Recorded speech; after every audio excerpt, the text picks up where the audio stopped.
নমস্কার, শুভ সন্ধ্যা। সকলকে স্বাগত জানাচ্ছি আজকে দেবদর্শন অনুষ্ঠানে। আমি শর্মিষ্ঠা রয়েছি আপনাদের সঙ্গে। আমাদের প্রতিদিনকার দৈনন্দিন জীবনে একটা অপেক্ষা থাকে। এই অপেক্ষা একটা ভালো সময়, এই অপেক্ষা কোনো ভালো কিছু অ্যাচিভ করার, এই অপেক্ষা সুন্দর একটা বন্ধুত্ব গড়ে ওঠার, এই অপেক্ষা অনেক কিছুর হতে পারে। কিন্তু সমস্যা হলো এই অপেক্ষার একটা অবসানও তো থাকে।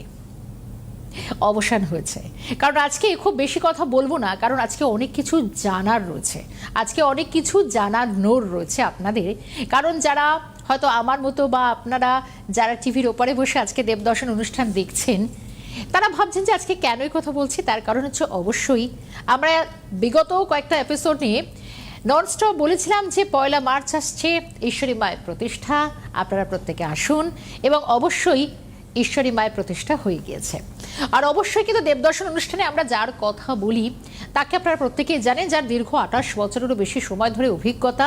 তার অভিজ্ঞতা নিয়ে আজকে আমি এখন অন্তত আর বলে সময় নষ্ট করব না, কারণ আমরা সেই মুহূর্তের অপেক্ষা করছিলাম যে 1 মার্চ অন্তত ঈশ্বরী মন্দিরের যে প্রতিষ্ঠা হবে, যার কথা দেবদত্তদা বারবার বলছিলেন। আজকে আমরা সেই গল্পটা একটু শুনবো। আজকের এপিসোডটা একটু অন্যরকম হতে চলেছে। কি অভিজ্ঞতা, কেমন ছিল সেই মুহূর্তগুলো আজকে একটু আপনাদের সঙ্গে ভাগ করে নিই। আসুন, আজকে দেবদত্তদাকে আরো একবার স্বাগত জানাচ্ছি আজকে অনুষ্ঠানে। দেবদত্তদা, স্বাগত জানাচ্ছি। ওম হরি ব্রহ্ম। আচ্ছা, প্রথমেই একটা কথা বলি, সেটা হচ্ছে একজন অ্যাস্ট্রোলজার আমি, আমার এক প্রফেশন, কিন্তু মন্দির দুটো আলাদা, ঠিক আছে? মানে আমার এই মন্দিরের সাথে আমার প্রফেশনের কিন্তু কোনো সম্পর্ক নেই। ঠিক। কারণ অনেকের মনে হয় যে এই অনেকের মন্দির বানায়, সেখানে প্রফেশন করে, কনসালটেন্সি দেয়, কিন্তু এখানে কোথাও কোনো সম্পর্ক নেই। দুটো আলাদা আইডেন্টিটি। আমি আগেই থেকে আমি সবাইকে বলছি, আজকেও আমি বলে দিলাম, যে কোনো কিছুর একটা উদ্যোগ লাগে, কাউকে একজন উদ্যোগ নিতে হয়। তো সেই উদ্যোগ হিসেবে হয়তো আমি এবং আমার টিম উদ্যোগ নিয়েছি, কিন্তু মন্দিরটা আমার, আপনার, সবার। আজকে যারা দেখছেন, আপনারও আমাদের যতটা অধিকার আছে, আপনাদেরও ততটাই অধিকার আছে। তা একদম তাই। এবং অনুষ্ঠানের শুরুতে মানে আমার আজকে প্রথম জিজ্ঞাসা এটা ছিল যে এই যে এতদিন ধরে আমরা শুনে আসলাম, এই ভাবনাটা কিভাবে এলো, কোথা থেকে এলো? কারণ আমরা বারবার ইনার স্পিরিচুয়ালিটির কথা বলি। হ্যাঁ, এটা তো ঠাকুর রামকৃষ্ণ পরমহংসদেবকে নিয়ে কাজ করবার ইচ্ছে, বাসনা সমস্ত কিছু দীর্ঘদিন ধরেই ছিল।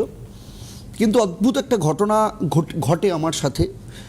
সেটা যেভাবেই আমি এটাকে ব্যাখ্যা করি, তো আমার একদম শর্টেই বলছি, আমার দীর্ঘদিন ধরে আমার স্বপ্নের মধ্যে কিছু কিছু জিনিস আসতো। স্বপ্নে কখনো কুকুর আসতো, কখনো সাপ আসতো। তো এরকম একটা অদ্ভুত ঘটনা ঘটতো যে আমি সাধারণত কুকুরকে ভৈরব বলি। তো কুকুর আসতো, তাকে তাড়াতাম, চলে যেত, সাপ আসতো, চলে যেত। কিন্তু অদ্ভুতভাবে আমি বারবার যে কথাটা বলি সেটা হচ্ছে, মা কালীর সাথে আমি যে শিক্ষার মধ্য দিয়ে গেছি, জ্যোতিষশাস্ত্র বা পরবর্তী শাস্ত্রীয় শিক্ষা, সেটা মা তারার শিক্ষা। তো ফলে মা কালীর সাথে আমার কিন্তু সেইভাবে কোনো যোগাযোগ কখনো ছিল না। কালী পুজো বলতে আমি আমার জীবনে যেটা বুঝি, ছোটবেলায় বাবা চকলেট বোম কিনে দিত, প্রচুর চকলেট বোম ফাটাতাম। হ্যাঁ, দীপান্বিতা অমাবস্যার লাইফে কালী পুজো ছোটবেলায় আমার এটা ছিল। পরবর্তী ক্ষেত্রে মা তারার যখন আরাধনা শুরু করি, তো মা তারার ক্ষেত্রে দীপান্বিতা অমাবস্যাতেও মা তারার আরাধনার এই জায়গাগুলো ছিল। কিন্তু অদ্ভুতভাবে স্বপ্নের মধ্যে এলো শিয়াল। হ্যাঁ, আমি প্রথমে ভেবেছিলাম কুকুর, ভৈরব, কিন্তু দেখলাম ভৈরবকে আমি যেভাবে তাড়াতে যাচ্ছি সেইভাবে গেল না। তো শিয়াল এলো, তাকে তাড়াতে যাচ্ছে না। তারপর একটি মেয়ে এলো, একদম আমি যে রূপটা আজকে আমার ঈশ্বরী মায়ের মন্দিরে রয়েছে, একদম সেই রূপেই কিন্তু কল্পনা করা।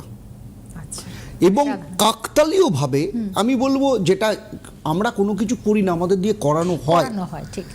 যে শাড়িটা, বিলিভ মি, যে শাড়িটা আমি দেখেছিলাম, এক্স্যাক্টলি সেই শাড়িটা আমি পেয়েছি।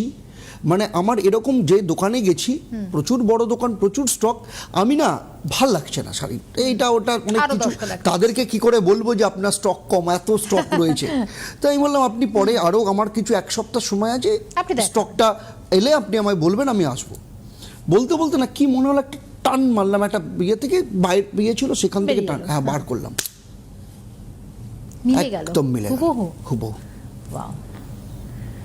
তো মানে আমার গা কাঁটা দিচ্ছে, আমি একটু মানে বাড়িয়ে কথা বলছি না, একটু যেটা আমার বলছে, ফিলিংস একদম তাই। সেই জায়গাটাতে। এবং মায়ের চোখ কেউ যদি দেখে, এবং আমি বলি ঈশ্বরী মায়ের কাছে যদি কেউ দাঁড়ায়, আমি সিরিয়াসলি বলছি, আপনি দাঁড়াবেন, আপনি একবার না, আপনাকে বারবার যেতে হবে। বারবার যেতে হবে, একদম। তবে আমাদের মধ্যে কেউ একজন দর্শক এসেছেন, আমরা তার সঙ্গে কথা বলিনি, কারণ অনেক কিছু জানার আছে। আর একটু অপেক্ষা করলাম, একটু মার্জনা করবেন, তার কারণ আপনিও ফোনে শুনছিলেন। কেমন লাগছিল এটা একটু শেয়ার করবেন প্লিজ। এবার বলুন কে রয়েছেন আমাদের সঙ্গে। হ্যালো, আমি শিলিগুড়ি থেকে বলছি। হ্যাঁ, হুম, বলুন। বলুন। এর জন্য জানবো। বলুন। মেয়ের হচ্ছে পৌলমী রায়, 25/8/2007। 25 25/8/2007। 25/8/2007। সময়? হ্যাঁ, ওর সময় হচ্ছে সকাল 7টা 5। কোথায় জন্ম? ও উলুবেড়িয়ায়। উলুবে। আচ্ছা, উলুবেড়িয়াতে জন্ম, হাওড়ার উলুবেড়িয়াতে। তার মানে ছিল শনিবার, কন্যা লগ্ন, ধনু রাশি, পূর্বাষাঢ়া নক্ষত্র, শুক্রের দশায় জন্ম। ওর জন্মছকে যেটা দেখা যাচ্ছে, এক মিনিট, ওর জন্মছকে যেটা দেখা যাচ্ছে তাতে করে ওর, হ্যাঁ, লগ্ন তৃতীয় বৃহস্পতি, চতুর্থে চন্দ্র, ষষ্ঠে রাহু। শারীরিক দিক থেকে ওকে একটু সাবধানে রাখতে হবে, বারবার শারীরিক দিক থেকে নানা রকম কমপ্লিকেশন আসবে। মানসিক অস্থিরতার জন্য কোনো কিছুতে কনসেন্ট্রেট করা বা সেই অনুযায়ী নিজের কেরিয়ার নিয়ে একটা স্ট্রং চিন্তাভাবনা করা, এই জায়গাতে কোথাও না কোথাও ওর ক্ষেত্রে সমস্যা রয়েছে। 2 নম্বর হচ্ছে নবম স্থানে মঙ্গল, একাদশ স্থানে শুক্র, দ্বাদশ স্থানে রবি, বুধ, শনি, কেতু। এই দ্বাদশ স্থানে রবি, শনি, কেতু ওর ক্ষেত্রে বারবার নানা রকম ক্ষেত্রে কিন্তু অবস্ট্রাকল আসছে। এর আগে দেখাননি কাউকে? না না না স্যার, এর আগে দেখাতে পারিনি। মানে ও আর কি চাইছে, ডক্টরি লাইনে আর কি। শুনলাম না, কি বলছে? আপনি ও ও ও মানে ডক্টরি লাইনে যেতে চাইছে, তো স্যার হবে কি ওই লাইনে? ডক্টর লাইনে, মানে ও নিট দিতে চাইছে তো।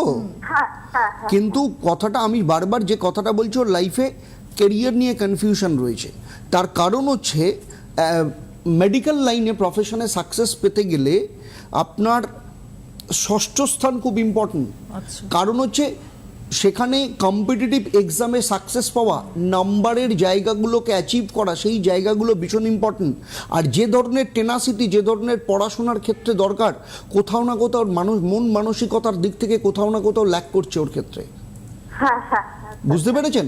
মানে এই জায়গাগুলো হচ্ছে, তাই তো? হ্যাঁ, এই সমস্যা জায়গাগুলো হচ্ছে। হওয়াতেই হবে। সেই জন্য ষষ্ঠ স্থান আর দ্বাদশ স্থান যতক্ষণ না ঠিক করবেন না, ততক্ষণ পর্যন্ত ওর ক্ষেত্রে কিন্তু কেরিয়ারের ক্ষেত্রে ভীষণ সমস্যা আসবে। আর সব থেকে ওর বড় সমস্যা হচ্ছে কোনো কিছু খুলে বলে না, চাপা ভীষণ। মেয়ে খুব চাপা। হ্যাঁ, চাপা চাপা। বলছি তো, ভীষণ চাপা ওর চাপা ক্ষেত্রে। স্বভাব। হ্যাঁ, আর সেখানে তো স্যার এগুলো স্যার আপনার সাথে যোগাযোগ করে যদি ঠিক করানো হয়, তাহলে এটা ওই লাইনে যেতে পারবে? দেখুন, প্রপার প্ল্যান ওয়াইজ যদি চলা যায়, আমি 100 নয় 1000% গ্যারান্টি দিচ্ছি আপনার মেয়ের লাইফ দাঁড়িয়ে যাবে। বেশ।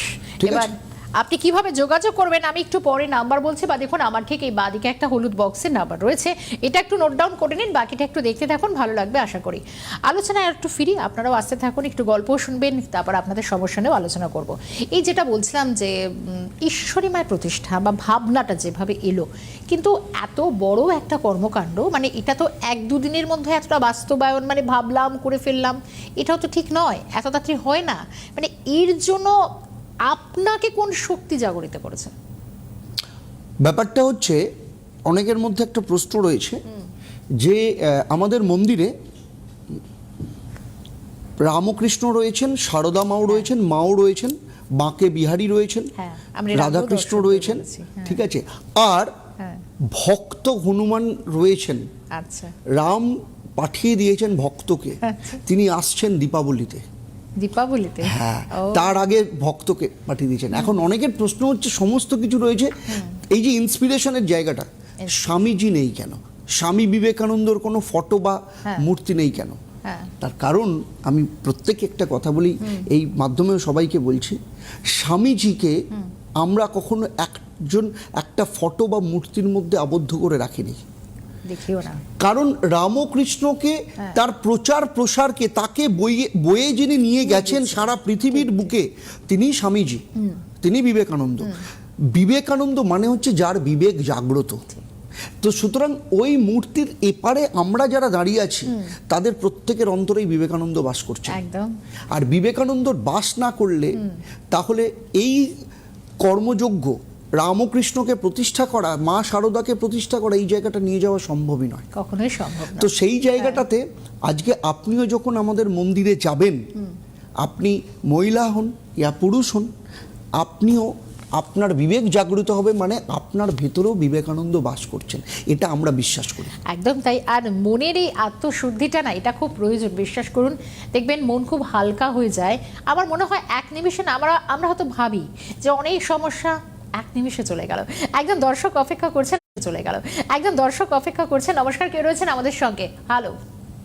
হ্যালো, নমস্কার, বলুন। হ্যাঁ, আমি বিদ্যানগর থেকে বলছি। এটা নামটা আমার বলুন। মেয়ের সম্পর্কে একটু জানতে চাই। হ্যাঁ বলুন। হ্যাঁ, বলুন বলুন। হ্যাঁ, আমার মেয়ের বয়স হচ্ছে 24/6/87 সালে জন্ম। 24/6/1987 সময় 24/6/87 হ্যাঁ। 1987। সময় দিদি? সময় হচ্ছে ভোর 6:40। ভোর 6:40, তাই তো? কোথায় জন্ম? হ্যাঁ, আর ও আরজি করে জন্ম। আরজি করা, কলকাতা। তার মানে ছিল বুধবার। হ্যাঁ, বুধবার।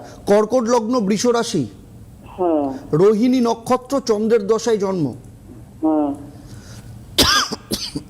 ওর জন্মছকে যেটা দেখা যাচ্ছে, লগ্ন তৃতীয়, ওর লগ্ন তৃতীয় কেতু, লগ্ন তৃতীয় কেতু, এই যে তৃতীয় কেতু, পঞ্চমে শনি আর নবম স্থানে রাহু, এটা এই জায়গাটাই ওর জীবনের সব থেকে বড় সমস্যার জায়গা। এবং দ্বাদশ স্থানে মঙ্গল, মাঙ্গলিক। হ্যাঁ। আর এই কারণের জন্য বিয়ে এবং বিবাহিত জীবন নিয়ে ওর মারাত্মক সমস্যা থাকবে। আপনি জানেন মেয়ে মাঙ্গলিক? না, জানতাম না, কিন্তু ঘটনা ঘটে যাওয়ার পরে জানি। হ্যাঁ, আচ্ছা, মানে রাহুর দৃষ্টি লগ্নে রয়েছে। কি হয়েছে, রাহুর দৃষ্টি লগ্নে রয়েছে, হঠাৎ করে হটকারিতার মাথায় বিয়ে হয়েছে, ঠিক? মানে এরকম কিছু ঘটেছে লাইফে? ঠিকই বলেছেন। হ্যাঁ, ওই কিডনির অসুখে জামাই চলে গেছে 19 সালে। এবং যেটা হয়েছে যে বিয়েটা হয়েছে হঠাৎ করে, এবং মানে বিয়েটা হয়েছে, এবং এই যে শরীরের যে ওর হাজবেন্ডের শরীরের যে সমস্যাটা, এটা কিন্তু হঠাৎ করে হয়নি। আচ্ছা, অনেক দিন। হ্যাঁ ছিল, কিন্তু যেটা বিয়ের সময় কোথাও না কোথাও কোনো না কোনোভাবে সাপ্রেস করে গেছে। হ্যাঁ। কি, হ্যালো, হ্যাঁ হ্যাঁ, ঠিক বললাম তো? হ্যাঁ। হ্যাঁ, দ্বাদশ স্থানে হ্যাঁ, মনে হয়, কারণ কি কোনো অসুস্থতা ছিল না, আচ্ছা। হঠাৎ করে হয়েছে অসুস্থতা বিয়ের পরে। দ্বাদশ স্থানে মঙ্গল আপনি যদি আগে দেখাতেন কাউকে, তাহলে কিন্তু সেখানে বলে দিত যে আপনার মেয়ের ক্ষেত্রে কোথাও না কোথাও এই ধরনের সমস্যা মারাত্মকভাবে রয়েছে। সেই জন্য বারবার বলি, বিয়ের আগে বিবাহিত জীবনটা যেন ভালো থাকে, সেটাকে এনশিওর করা। মানে এরকম কোথাও কখনো ঠিক কারণ করেননি? এই ঘটনাটা, আরেকটা কথা বলি, এই এর সাথে বিয়ে, যার সাথে বিয়ে হয়েছে তার সাথে বিয়ে না হয়ে অন্য কারোর সাথে বিয়ে হলেও তার জীবনে একই ঘটনা তার মানে এর মাঙ্গলিক এই এই জায়গাটা- মাঙ্গলিক শুধু নয়, এর জন্মছকে এমন কিছু জায়গা রয়েছে যে জায়গাটা ওর ক্ষেত্রে মারাত্মকভাবে সমস্যা তৈরি করছে, আচ্ছা, যেইখানটাতে। এটা হচ্ছে সব থেকে বড় সমস্যার মানে এর ক্ষেত্রে। পর কি হতে পারে এখন? তো সেই জন্য যদি লাইফটাকে যদি ঠিক করতে হয়, তাহলে নবম স্থান আর দ্বাদশ স্থান ইমিডিয়েট ঠিক করুন। ইমিডিয়েট নবম স্থান আর দ্বাদশ স্থানটা ঠিক করুন। বেশ, আর যা কিছু জানতে চান, এবার আমি একটু ফোন নাম্বারটা বলছি। Video call booking, online consultation তো রয়েছে, একাধিক ক্ষেত্রে আপনারা যোগাযোগ করতে পারবেন। 9830078634, আবারও বলছি 9830078634। দেখুন আমার ঠিক হলুদ দিকে বাদিকে হলুদ বক্সে নাম্বারটা রয়েছে, একটু নোট ডাউন করে নিন। এবার এখান থেকে আপনারা বুকিং করে সমস্ত ধরনের যা যা প্রশ্ন, মানে দেখুন সবটা তো অনেয়ারে হয়তো আপনিও বলতে পারবেন না, বা অনেক কিছু প্রশ্নের উত্তর বা সমাধান এখান থেকে দেওয়া সম্ভব নয়। তার জন্য সহজ প্রতিকার হচ্ছে অবশ্যই দেবদত্তদার সঙ্গে যোগাযোগ করা, কারণ একাধিক চেম্বারও রয়েছে এই জায়গাগুলোতে, আপনারা আসুন। আর আমার মনে হয় যারা ইতিমধ্যে সাফার করছেন, একটু আগে থেকে আমার মনে হয় একটু সতর্ক হওয়া সবসময় আমাদের প্রয়োজন। দেখুন কোথায় জল পড়ে রয়েছে সেখানে আমি পা পিছলে যাবো কিনা এটা তো আমাদেরকে একটু খেয়াল করে চলতে হবে। একটু সঙ্গে থাকবেন, আরও অনেকেই ফোন করবেন, আমরা একটু আলোচনা এগিয়ে নিয়ে যাওয়ার চেষ্টা করি। দেবদত্তদা, মানুষের জীবনে সমস্যা তো রয়েছে, সেটা থাকবে, এই সমস্যা বরং বাড়ছে দিন দিন যত যাচ্ছে। কিন্তু আমাদের সমস্যা যত আসে না, আমরা তত তো অন্তত যারা ঈশ্বরে বিশ্বাসী আমরা আধ্যাত্মিক জগতে একটুখানি গেলেই মনে হয় আমাদের মনটা বড় ভালো হয়ে গেল, বা আমরা এরকমই একটা আশ্রয় খুঁজি। ধর্ম আমাদের ধর্ম কতটা আর আগলে রাখবে। আধ্যাত্মিকতার মধ্যে ডিফারেন্স আছে। ঠিক। ধর্ম মানে হচ্ছে যে ধারণ করে, হ্যাঁ, আর আধ্যাত্মিকতা মানে স্পিরিচুয়ালিটির ক্ষেত্রে যেটা সবথেকে ইম্পর্টেন্ট হচ্ছে ভেতরের জাগরণ। যতক্ষণ না ঘটবে ততক্ষণ পর্যন্ত বাইরের কিছু আসবে না। আমরা বাইরের জ্ঞান থেকে কিছু শিখতে পারি না, খুব বেশি শিখতে পারি না। আমরা বাইরের জ্ঞান থেকে আমরা ওয়েল ট্রেন্ড হতে পারি, বাট ওয়েল এডুকেটেড হতে গেলে ইনার স্পিরিচুয়ালিটি দরকার। তো সুতরাং সেই জায়গাটা খুব ইম্পর্টেন্ট। যে সেই জন্য আজকের দিনে দাঁড়িয়ে এমন একটা সময় আগামী দিনে আসছে, অলরেডি এসে গেছে, এই যে এআই এর যুগে স্পিরিচুয়ালিটি ভীষণ ইম্পর্টেন্ট এবং ইনার স্পিরিচুয়ালিটি ভীষণ দরকার। যতক্ষণ না অন্তর্জ্ঞান আসবে না ততক্ষণ পর্যন্ত আমি ক্রিটিক্যাল সিচুয়েশনে সলভ করতে পারবো না। আগামী দিনের এডুকেশনই হচ্ছে ক্রিটিক্যাল প্রবলেম সলভিং। তো সেই জায়গাটা যতক্ষণ না আসবে ততক্ষণ পর্যন্ত হবে না। আর আমাদের এই ঈশ্বরের সাথে যেটা আগামী দিনে আমরা যেটা করতে চলেছি সেটা হচ্ছে বৈদিক মতে পৌরোহিত্য কিভাবে করবে তার কোর্স আমরা নিয়ে আসছি, মেডিটেশন নিয়ে আসছি, যোগা নিয়ে আসছি, এবং সে সাথে সবথেকে ইম্পর্টেন্ট যেটা সেটা হচ্ছে বেদ চর্চা। হ্যাঁ, মানে কারা কারা অংশ নিতে পারবেন? যে কোনো মানুষ অংশ নিতে পারবেন, সবাই অংশ নিতে পারবেন। কারণ আমরা ঠাকুর বলেই গেছেন যে ব্রাহ্মণ সেই যার ব্রহ্মত্ব প্রাপ্তি হয়। তো সুতরাং ব্রাহ্মণ যে কেউ হতে পারে, যে কোনো মানুষ ব্রাহ্মণ হতে পারে। আজকে ধ্রুব, আমরা ধ্রুব তারা বলি, ধ্রুব তো ছিল চাঁড়ালের বেটা, সে কিন্তু ব্রহ্মত্ব প্রাপ্তি ব্রাহ্মণ জায়গায় চলে গেছে। তো সুতরাং ব্রহ্মত্ব প্রাপ্তি যে কোনো মানুষ হতে পারে। তো সেই জায়গাটাতে করতে পারে, যে কোনো মানুষই পৌরোহিত্য চর্চা করতে পারে, যে কোনো মানুষ বেদ চর্চা করতে পারে, মহিলারাও করতে পারে কোথাও কোনো, এবং মানে বৈদিক শাস্ত্রে, সনাতন শাস্ত্রে মহিলাদের অগ্রাধিকার দেওয়া রয়েছে। আমরা অপলাকে জানি, আমরা এরকম মৈত্রীকে জানি, আমরা গার্গীকে জানি, যারা দীর্ঘদিন ধরে মানে ডিবেট করে গেছেন, শাস্ত্র নিয়ে চর্চা করেছেন, সমস্ত কিছু। এই যে রুটটাকে ফিরিয়ে নিয়ে আসা, কারণ আমি বারবার যে কথাটা বলি, রুট ঠিক না থাকলে ফ্রুট পাওয়া যায় না, সেটা শ্রীমদ্ ভগবদ গীতাতেও বলা রয়েছে। তো সুতরাং এই যে রুটটাকে নিয়ে আসা, মানুষকে রুটের সাথে কানেক্ট করে দেওয়া, যখনই মানুষকে রুটের সাথে কানেক্ট করে দেবো তার মধ্যে স্পিরিচুয়ালিটি এমনি আসবে না। মানে এখান থেকে তো একটা কথা, মানে হয়তো অনেকেই হয়তো টিভির ওপারে বসে হয়তো ভাবছেন যারা অন্তত ঈশ্বরকে হয়তো মানে এই এআই যুগেও মানে হয়তো ভাবেন যে না, আমার কাছে কর্মটাই সব, বা হতে পারে যে ঈশ্বরকে সত্যি যারা মানেন না, এক শ্রেণীর মানুষ তো রয়েছেন, কিন্তু এই যে মনের সঙ্গে ঈশ্বরের যে টান, এই জায়গাটা দিক থেকে মানে সত্যি কতটা প্রাসঙ্গিক এখন। একটা ফোন নিই। নমস্কার, কে রয়েছেন আমাদের সঙ্গে? হ্যালো হ্যালো হ্যালো, হ্যাঁ বলুন, কে রয়েছেন? আমি মেয়ের সম্বন্ধে জানতে চাই। হ্যাঁ বলুন, কোথা থেকে বলছেন? অঙ্কিতা দাস, আরামবাগে বাড়ি। বলুন। জন্ম তারিখ হচ্ছে 4/2/2004। 4/2/2004। 4/2/2004। সময় 7:20। হ্যাঁ, সকাল না রাত্রি?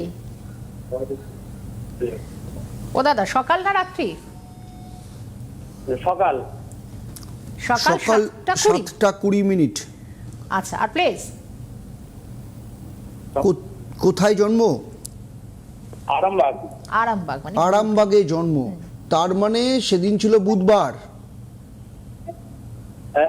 বুধবার ছিল? আরামবাগে জন্ম। না না, আপনি ফোনটা আগে বন্ধ করুন, নালে খুব প্রবলেম হচ্ছে। এইটা বারবার আমরা বলি টিভিতে, এই সরি, টিভিটা বন্ধ করুন। টিভিতে মানে টিভি সাউন্ড, টিভি বন্ধ করতে হবে না, টিভি সাউন্ডটা বন্ধ করুন। হ্যাঁ, টিভি সাউন্ড কমানো আছে, আমি বাইরে আছি। আচ্ছা, বলুন বলুন। বুধবার ছিল তো? হ্যাঁ, বুধবার। কুম্ভ লগ্ন, মিথুন রাশি, পুনর্বসু নক্ষত্র, বৃহস্পতির দশায় জন্ম। এখানে যেটা দেখা যাচ্ছে, কুম্ভ লগ্ন, দ্বিতীয় শুক্র, তৃতীয় স্থানে রাহু মঙ্গল, এই যোগটাকে বলা হয় ছন্নচারা যোগ।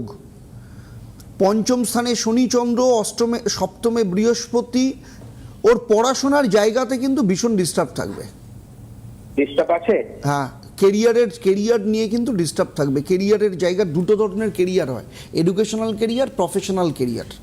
ঠিক আছে, এডুকেশনাল কেরিয়ার মোটামুটি যেরকমভাবেই যাক না কেন, যত ওপরে উঠবে প্রফেশনাল কেরিয়ারের দিকে যাবে, তত সেই জায়গাটাতে কিন্তু সমস্যা তৈরি হবে। এর আগে দেখাননি কাউকে? দেখানো হয়েছিল একজন। আচ্ছা, ওই যাই হোক, কেরিয়ারে চাকরির ব্যাপারটা হ্যাঁ, তো কি আছে?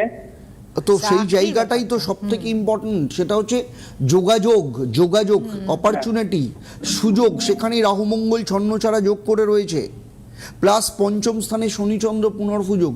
তো সুতরাং সেই জায়গাটা যতক্ষণ না করবেন, শুনুন, চাকরি বা কেরিয়ার শুধু শুধু আসবে না, কেরিয়ার আনতে হবে রাস্তা। যদি সেই জায়গাটা আনতে হয় ইমিডিয়েট কেরিয়ারও তো একটা করছে, কম্পিউটার সায়েন্স একটা কোর্স করছে আর কি, আচ্ছা, কলকাতা থেকে। কেরিয়ার হবে না শুরু হয়নি এখনো পর্যন্ত। অনেক যেটা রাস্তা নিয়ে বাকি। পড়াশোনা করছে সেটা নিয়ে কেরিয়ার তৈরি হবে না। সেই জন্যই বললাম, যদি মনে করেন কেরিয়ার, তো কারণ ওর ক্ষেত্রে আরেকটা যেটা সব থেকে বড় সমস্যা হবে, আমি আপনাকে বলছি, কোনো রিলেশনের জন্য ওর লাইফে কিন্তু খুব বড় ট্রাবল আসতে চলেছে। রিলেশনের জন্য খুব বড় ট্রাবল আসতে চলেছে ওর লাইফে। ট্রাবল আসছে? ওর একটু ক্ষেত্রে দেখে নিতে হঠাৎ হবে, করে বেশ। হটকারিতার মাথায় ও কিন্তু বিয়ে করার ডিসিশন নিয়ে নিতে পারে। তো এরকম কিছু কি যদি থেকেও থাকে, একটু সতর্ক থাকবেন। আর আমার মনে হয় বাকিটার জন্য অবশ্যই একটুখানি কনসালটেন্সি প্রয়োজন, আমার মনে হয় সতর্ক থাকা প্রয়োজন। সময়টা ফুরোচ্ছে, একটা শেষ শব্দ আপনি বললেন, রাস্তা। এই রাস্তাটা না অনেকটা গভীরে, অর্থটা আমার যেটা মনে হয় খুব পার্সোনালি, জীবনের রাস্তাটা সঠিকভাবে খুঁজে পাওয়া, মানে এই জায়গায় সঙ্গে আপনি যে উদ্যোগটা নিয়েছেন, মানে আজকের অনুষ্ঠানের শেষে একদম রাস্তা, মানে একটা ওয়ে, সঠিক গাইডলাইন সঙ্গে। যেমন আমি একটা কথা বলি, হ্যাঁ। অনেক মানুষ আমাকে বলেন, আমি সারাদিন ধরে প্রচুর পরিশ্রম করছি, সমস্ত কিছু করছি, কিন্তু সফলতা পাচ্ছি না। ঠিক আছে, পাচ্ছি না। এখন ব্যাপারটা হচ্ছে এই যে রাস্তাটা, আমাকে যদি দিল্লি যেতে হয়, আমি তার জায়গায় আমি যদি সুন্দরবনের দিকে বাসন্তী হাইওয়ে ধরে আমি যদি 150 কিলোমিটার স্পিডে গাড়ি চালাই, আমি কি যেতে পারবো? না, কখনোই না। আমি তো স্পিডে গাড়ি চালাচ্ছি, Exactly, আমি তো এবার পরিশ্রমটা প্রশ্ন, করছি, রাস্তাটা চিনতে পারছি না কেন? কিন্তু কথাটা হচ্ছে সেই জায়গাটাতে আমি যদি 40 কিলোমিটার স্পিডে যদি গাড়ি চালাই, 20 কিলোমিটার স্পিডেও যদি গাড়ি চালাই দিল্লি রোড ধরে, আমার সময় লাগবে কিন্তু আমি পৌঁছবো। পৌঁছে যাবো। আবার যদি বম্বে রোড দিয়েও ঢুকে পড়ি, আমাকে একটু ধাক্কা খেতে হবে, একটু সময় লাগবে, কিন্তু বম্বে রোড দিয়েও কিন্তু আমি দিল্লি রোডে পৌঁছতে পারি, কিন্তু বাসন্তী হাইওয়ে দিয়ে আমি পারবো না যেতে। একেবারেই। তো তবে ব্যাপারটা হচ্ছে পরিশ্রম নয়, পরিশ্রম হচ্ছে রাস্তা। এবার বিষয় হচ্ছে আমাদের প্রত্যেকেই আমাদের গন্তব্যে পৌঁছতে হবে, সঠিক রাস্তা পৌঁছতে হবে, আর অবশ্যই ঈশ্বরের কাছে পৌঁছানোরও একটা রাস্তা বা মার্গদর্শনটা ভীষণ প্রয়োজন। দেবদত্ত দা, অনেক ধন্যবাদ জানাই, সুন্দর একটা আলোচনায় ছিলাম, খুব ভালো লাগলো। বেশ সত্যি আমিও অবশ্যই ঈশ্বরের মাকে দেখার চেষ্টা করব, এই আশা রাখলাম। আজকে না সময়টা শেষ, বিশেষ করে আপনারা পরের এপিসোডে জানাবেন যে কেমন লাগলো, আর অবশ্যই আপনারা সঙ্গে থাকবেন। আজকের দেবদর্শন অনুষ্ঠান এখানে শেষ করছি, সকলে ভালো থাকবেন, নমস্কার।